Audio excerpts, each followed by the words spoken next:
Toxic world media. Yeah. Where the chaos speaks. Yeah.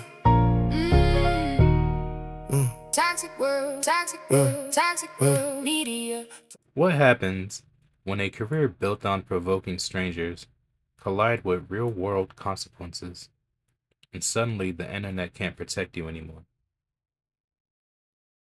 For years, controversial streamer Chud the Builder built an audience around confrontation. Not debate, not persuasion, confrontation.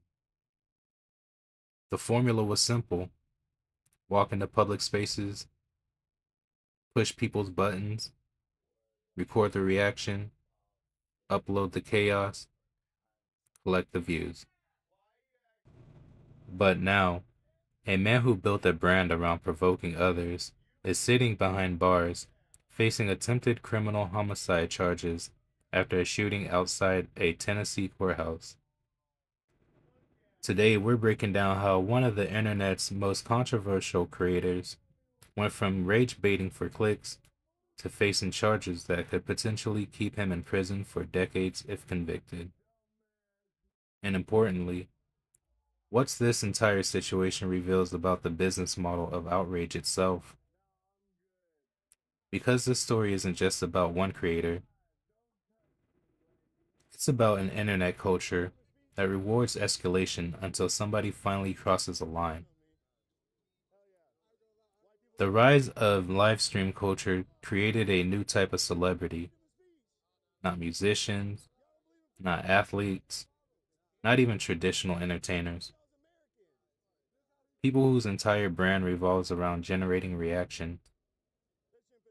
The stronger the reaction, the better the content performs. The better the content performs, the more money gets made. It's a system that often rewards controversy over conversation, shock value over substance, attention over accountability. And critics have argued for years that some creators inevitably end up trapped inside their own persona. Because eventually the audience expects more conflict, more drama, more outrageous moments. And that's where the story becomes bigger than Chud the Builder, because what we're witnessing may be one of the clearest examples yet of what happens when online provocation collides with reality. Let's start just days before the courthouse shooting.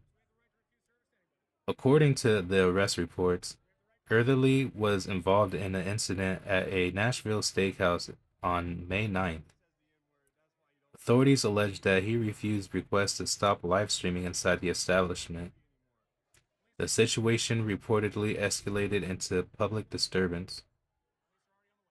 Investigators also alleged that racial remarks were made during the confrontation. Then comes another allegation: leaving without paying a meal bill totaling roughly $371. The result? Arrest. Charges including theft of service, disorderly conduct, and resisting arrest. He was reportedly released on a $5,000 bond. At the time, it may have looked like just another controversy, another viral moment, another chapter in a long list of internet drama. But within days, things would become far more serious.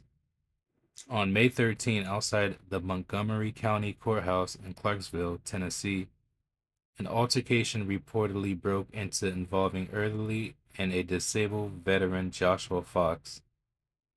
Authorities allege the confrontation escalated dramatically. According to prosecutors, Eartherly allegedly drew a firearm and fired during the incident. Investigators say Fox was the intended target. Authorities also reported that Eartherly sustained a graze wound himself during the encounter. And this is where the story leaves the realm of internet controversy and enters the criminal justice system. Because prosecutors did not treat this as a minor incident, not even close. The charges announced were severe: attempted criminal homicide, employing a firearm during a dangerous felony, aggravated assault, reckless endangerment. If convicted on the most serious allegations, legal analysts have noted he could face a decade in prison, potentially as much as 60 to 80 years depending on the outcome of sentencing factors. That's not internet trauma, that's life-changing territory. One of the most fascinating and troubling parts of this story is questions many observers keep asking. At what point does the online character stop being a character? I mean, think about it. If your income depends on outrage, if your audience expect conflict, if every viral moment comes from pushing somebody further than before, eventually, where's the exit ramp? Where do you slow down? Where do you say, okay, enough?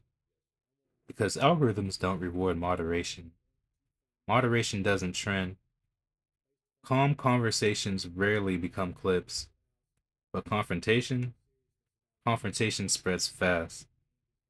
And that's one reason many critics say modern rage bait content creates incentives that can become dangerous. Not because every provocateur becomes violent, most don't, but because escalation itself becomes the product. What's particularly noticeable is that criticism wasn't only coming from opponents. Some figures who have shared overlapping audiences with Chud publicly expressed concerns about his approach long before these criminal allegations emerged. Nick Fuentes, for example, reportedly criticized Chud's tactics as unethical and unnecessarily antagonistic. He argued that provoking members of the public for shock value served no meaningful political purpose. Think about how unusual that is. When people who generally agree with aspects of your broader worldview start saying, yeah, this is too much, that's significant because their criticism wasn't primarily ideological, it was strategic. Their arguments was essentially, you're hurting your own cause by turning politics into performing arts. And whether viewers agree or disagree with that assessment, it highlights a growing divide inside online activism and commentary spaces. Divide between persuasion and provocation. Then came perhaps the most surreal chapter yet. A reported jail phone call. According to circulating reports, Eartherly allegedly reached out, hoping internet personality Adin Ross would help post his $1.25 million bond. And reportedly, he even offered to fight for free in Ross's brand risk promotions. Imagine that, a creator facing some of the most serious allegations of his life, trying to leverage internet relationships, trying to turn online connections into a lifeline, trying to cash in social capital accumulated through years of content creation. But according to reports, the answer was no. Ross reportedly declined to help secure the bond, and suddenly a harsh reality appeared. Internet fame can generate millions of views, but views aren't loyalty. Followers aren't family. Engagement isn't friendships. And that's a lesson we've seen play out repeatedly across influencer culture. When everything is going well, everyone seems close. When serious legal troubles arrive, the room often gets very quiet. Yet the story doesn't end there. Supporters reportedly raised more than 200,000 through online fundraising efforts, a substantial amount of money. Proof that he still maintains a loyal support base despite the controversy. But prosecutors are reportedly attempting to prevent those funds from being used towards bond. And that's opened another debate entirely. Should crowdfunding be used in cases involving serious violent crime allegations? Should public donations help secure release before trial? Or should courts place limits on how those funds are used?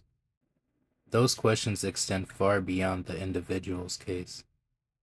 They're becoming increasingly relevant in the age of internet personalities whose audience can mobilize massive sums almost overnight.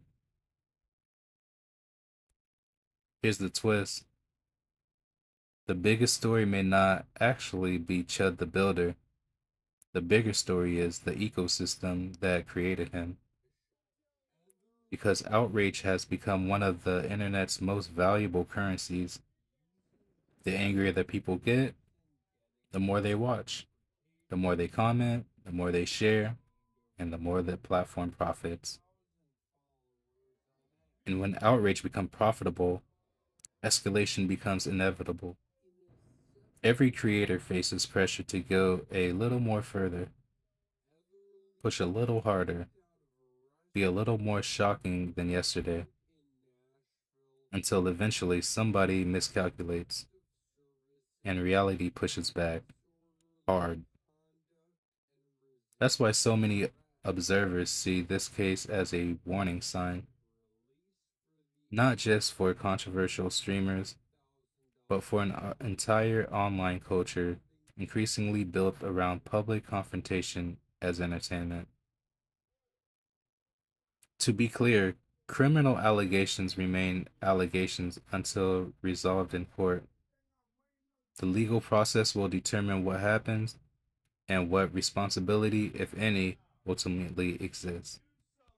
But regardless of how the case concludes, the broader lesson is already sparking debate, because this situation forces people to confront uncomfortable questions. What are we rewarding online? What kind of behaviors are algorithms incentivizing? And where is the line between free expression, public nuisance, and dangerous escalation? For years, razor bait generated attention. Attention generated revenue. Revenue generated influence. But influence comes with consequences. And sometimes the consequences arrive all at once. The internet can make somebody famous overnight. It cannot shield them from reality forever. What do you think? Is this an example of someone facing the consequences of a content style built around provocation? Or do you believe the public is rushing to judgment before all the facts are known? Drop your thoughts in the comment below. Let's have a real discussion. If you enjoyed this breakdown and want more deep dive investigations into internet cultures, politics, viral controversies, and other stories behind the headline, make sure you're subscribed, turn on notifications, and join the conversation, because we're just getting started. We tap in, no sleep, one click, whole storm, cold facts on the feed. Watch the noise transform from ash to the screen, from pain to the post. Every wild, every real. We bring it close, talk loud, stay sharp. Read the room, read the code. When the walls start shaking, we still hold the load. Can you hear that pull? Something heavy in the air, everybody gotta take. We put it right. Toxic world media. Toxic world media. Where the world turn loud, we make it make sense now. World media. Toxic world media. Where the chaos